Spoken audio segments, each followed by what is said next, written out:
The following may contain language and subject matter which is not appropriate for all audiences.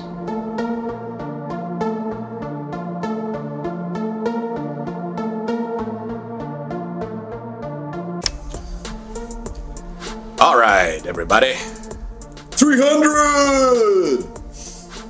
Sorry. I wonder what episode this is. Well, in that case, I guess you can just call me Leonidas. Yeah. Oh, none of us have a six-pack. We can't be those guys. What? Those guys He's talking about Sparta. Sparta. Those guys are like fucking super tall and super ripped. In the movie, maybe, but it wasn't the Leonidas reference wasn't because of my physical Adonisness. It wasn't? No, it's because you said that this is number 300. This is Sparta. So anyway, I thought that we would kind of revisit the why is everyone angry all the time? Or why there seems to be so much anger. And I believe that my conclusion at the last time we talked about this was because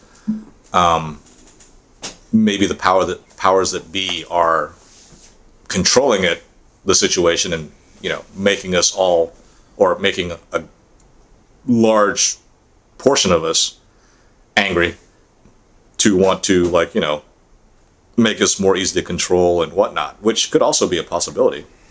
But I thought of a second possibility as to why so many of us are so angry for so much of the time, or for so many reasons. And that is because maybe things are just not right, and that's our brain telling us that things aren't right. What do you mean things aren't right?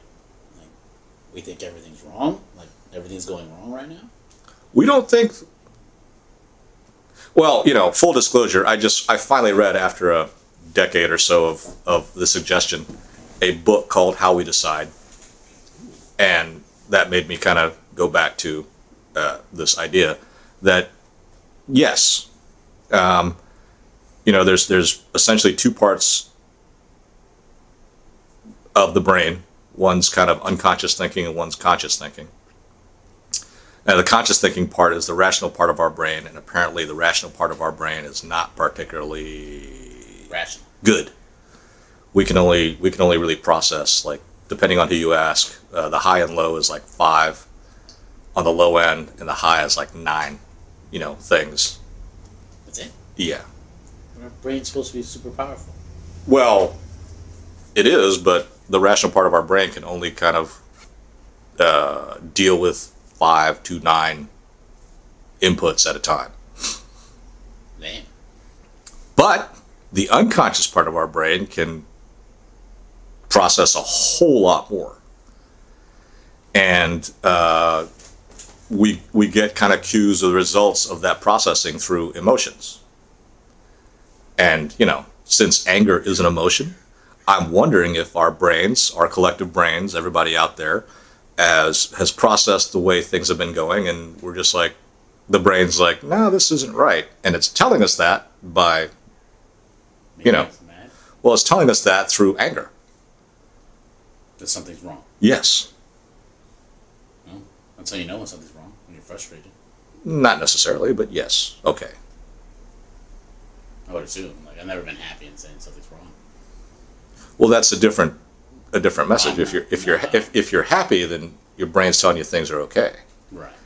If you're not happy, angry, frustrated, whatever, your brain might be telling you things don't make sense.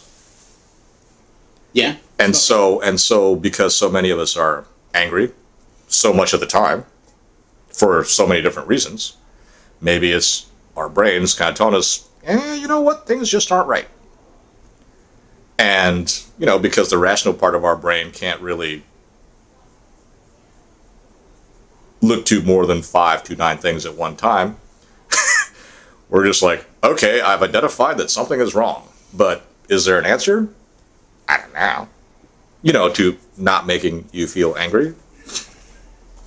Is it just a matter of short-circuiting stuff? I don't know.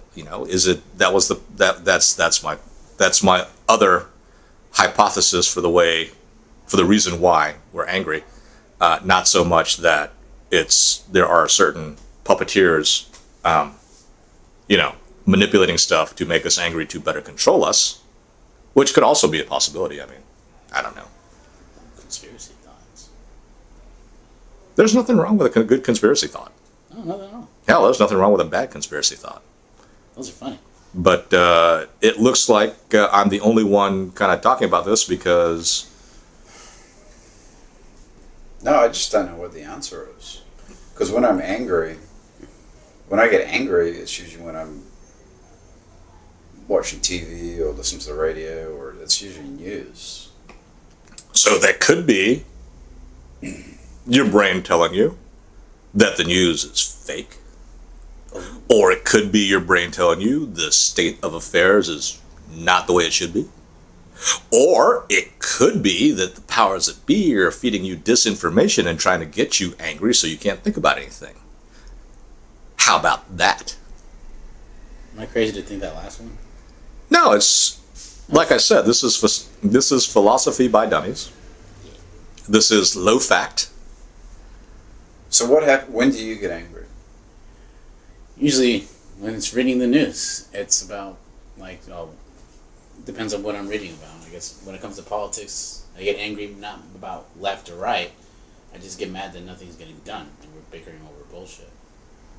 Like the anger, that's when I get the angriest. It's like we're having arguments that will benefit nobody, but everyone feels that they're getting something done. So it's a frustration. Something is wrong, but no one seems to give a shit. Are things wrong though? I think so. When nothing is done, I think that's wrong. And this is why the rational part of our brain kind of doesn't The really. rational part of it, is that the task-oriented part of our brain? What is the rational brain? The rational brain Is that when we're doing stuff? No. The rational brain is the part of the brain that looks for logic. Look, you're going to have to read the book to kind of get the thing. I'm not going to give a free plug to Mr. Neuroscientist or anything like that. But the rational part of the brain is like the logic part, like, oh, if A, then B, and all this stuff, right? The unconscious part of the brain, the emotional brain, is not that. So anger would be the emotional brain, yeah. Right, but the emotional brain, that result has happened through a whole lot of inputs that we don't consciously think about, that we can't because we can only think about 5 to 9 things at one time. That's why it's in subconscious brain. Yes. Too much. It is too much. And since we can only take like 5 inputs, we don't really know. We know we're angry and we don't know why. I didn't know that the powers that be are that freaking smart, though. Probably not. They would be manipulating the whole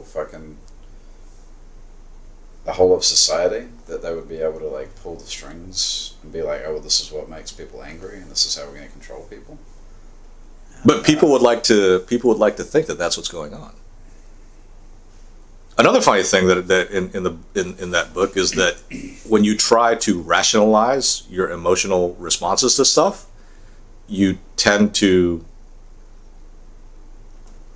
and this comes off of choice. So I'll give you one example. Like if people were asked to rate jams, rate like what is the best jam? Okay. If they just taste it and whatever, then a panel of non-expert people will pick the best jam as with the expert people. You know, the people that know about what the best jam is. The jam experts. Right. Or even like when you So but if someone asks you, why did you pick what is good about jam, or what is important about this jam? Yeah. Then you start to your rational brain starts like, okay, well, I pick like these categories and this and this, right? And then what happens is the amateurs end up picking the worst jam. Because they try to rationalize it? Yeah, because they try to rationalize what they like about jam. Instead of going with their gut. Well, no, they try to supplement their gut with rationalization. Right. And it just ends up fucking them over. Well, it doesn't fuck them over. It's just it ends up in a result that's totally different. Interesting. I want some jam right now, too. Well, the same was. So I don't know why we got off to that tangent, but I think that's enough for this week. We've subjected you and us to a whole lot of mental gymnastics that we are not prepared or even adept at. Thinking about jam. Thanks a lot. So we're going to go off and get some English muffins with strawberry jam and Not strawberry. Grape? Blackberry. anyway, Blackberry. whatever jam that people like. Fuck out of here with your blackberry jam. All right, thanks for tuning in to Low Fat Podcast. You can find us on YouTube. Just search Low Fact. You can also find us on Facebook, facebook.com/Low Fat Podcast. If you want to chat to us, send us some comments, or have us talk about some things, just send an email to lowfatpodcast@gmail.com. You can also follow us on our Twitter and Instagram pages at Low Fat Podcast. And also check out Andy's pages where he mixes our beats, Twitter and Instagram at A Fantasy Beat, and you can also find his wicked ass shit on SoundCloud at Artificial Fantasy.